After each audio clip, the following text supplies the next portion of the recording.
Hello everyone and welcome in a new video. In this video number 35, I'd like to show you how to use command and shell modules. If you want, you can subscribe to my channel to not miss the next video. You can like this video or other video. You can comment this video.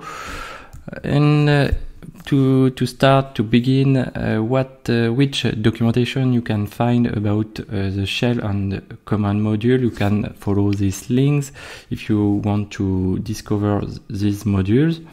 The purpose of command and shell modules is to run a shell command.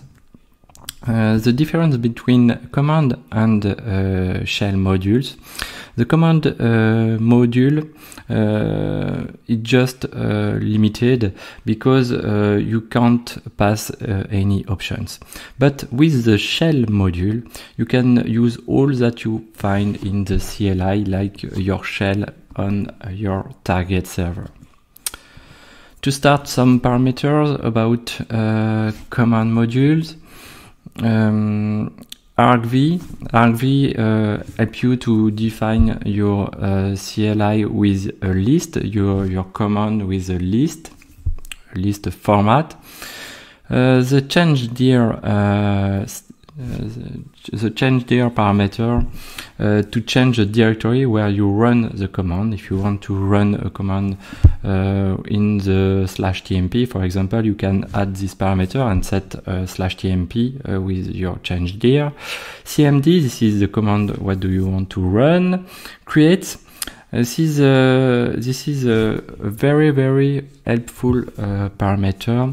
The command is not launched if the file does not exist.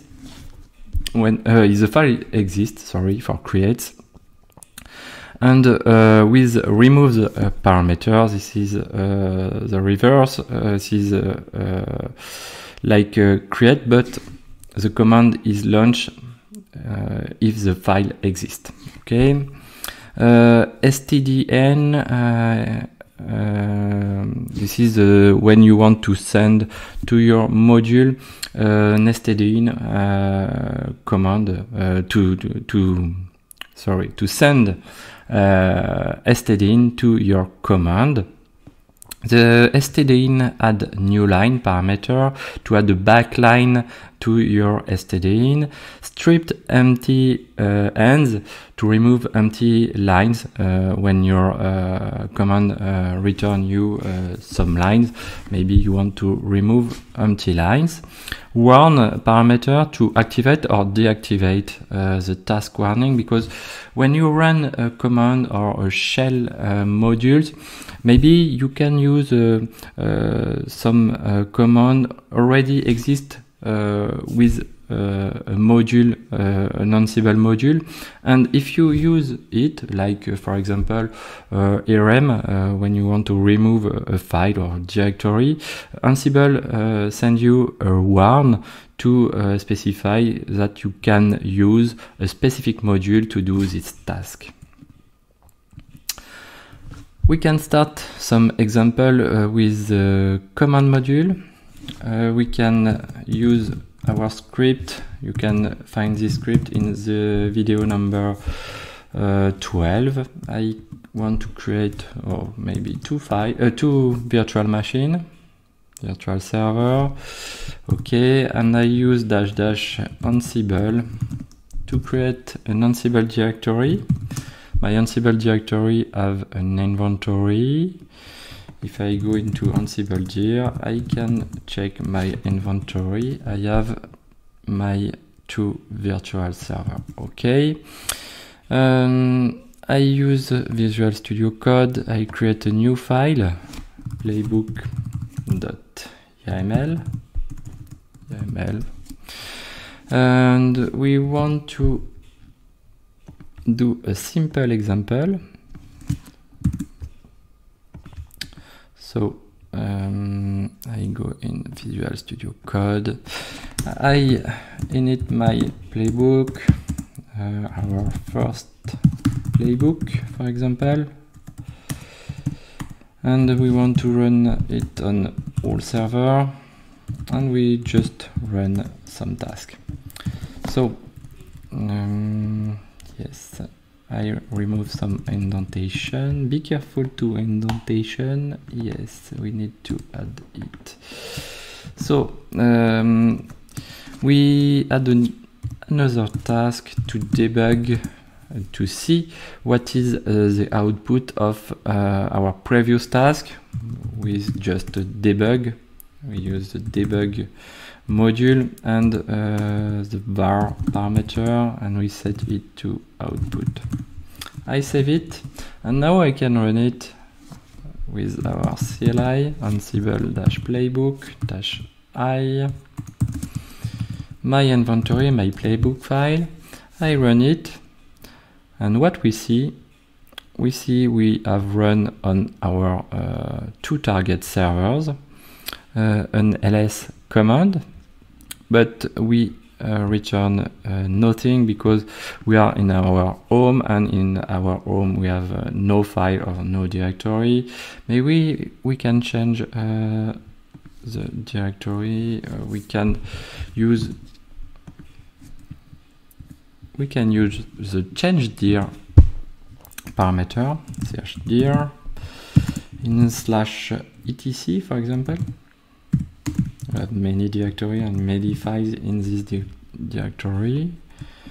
I run it again, and now I can see all what I have if I go on our /etc and we run an ls command, and simple ls command. Okay, let me go ahead. And now if you have a complex command but not with pipe or all other thing, with just, for example, an option like here, we just want to pass to our ls command dash larth. So to do it, we go here, we use the argv, here, argv, yes, and we add the command below with our option. So we save it, we run it again, and what we see our ls with our option for all target server. Okay, so now we can test the create parameter. So to do it, what we do, we just do 3 tasks, and in these tasks we create a file in /tmp, a xavkey file, with the file module and the state touch. And in the second task, we use the command module on our /tmp, and we don't want to run this command if the file xavkey exists. Okay, and we do the output to see if we have run anything. So I run it again, and if we check what we have, we do our touch, we do the test, and the test is our command module.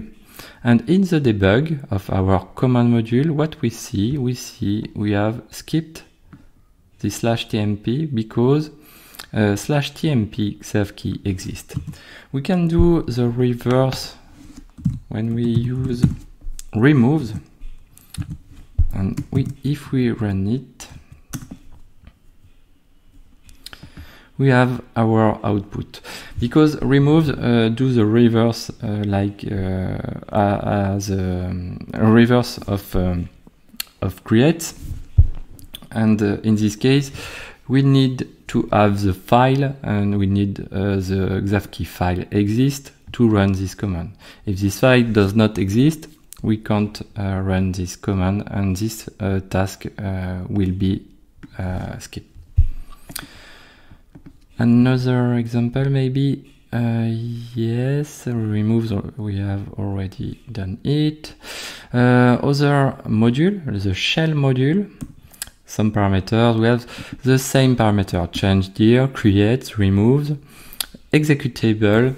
If you want to select which shell do you want to use, we have a typo, we can have stdin and warn. So to test it, we can do it. I copy it, I paste it in my playbook file, change my indentation. What we do a simple cat on /etc host, and we just use a pipe to use a grep on our /etc hosts. We don't need to do a pipe in the reality, because we can do a grep directly on our /etc host, but this is for example only. We register it our output on output variable, and we run the debug module to show the result.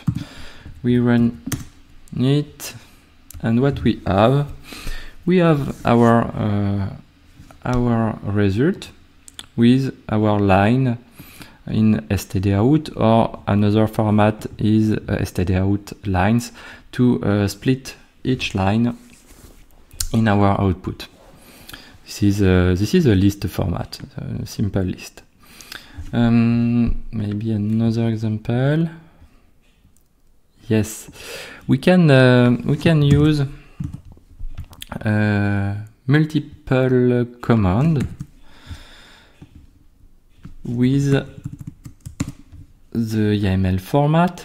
When we use YAML, we can define a block, and in this case, what we do, we have two commands: the cat on /etc host and ls on /etc. We restore the output of our shell, of our task in __ output, and we debug it. So if I run it again, what we have our ls command here, and we have a cat before, and all in the same list. We start the list here for our stdout line, and we stop the list here. Ansible concatenate the two output command.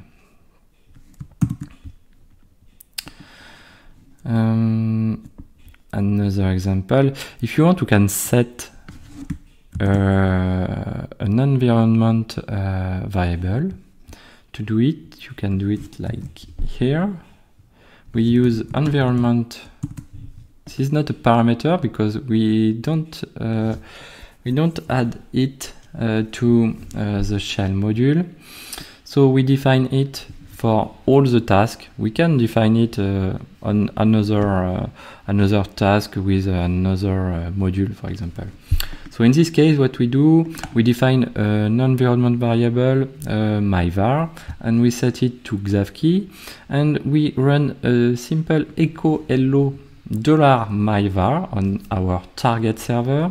We register the output, and we debug the output. So we run it again.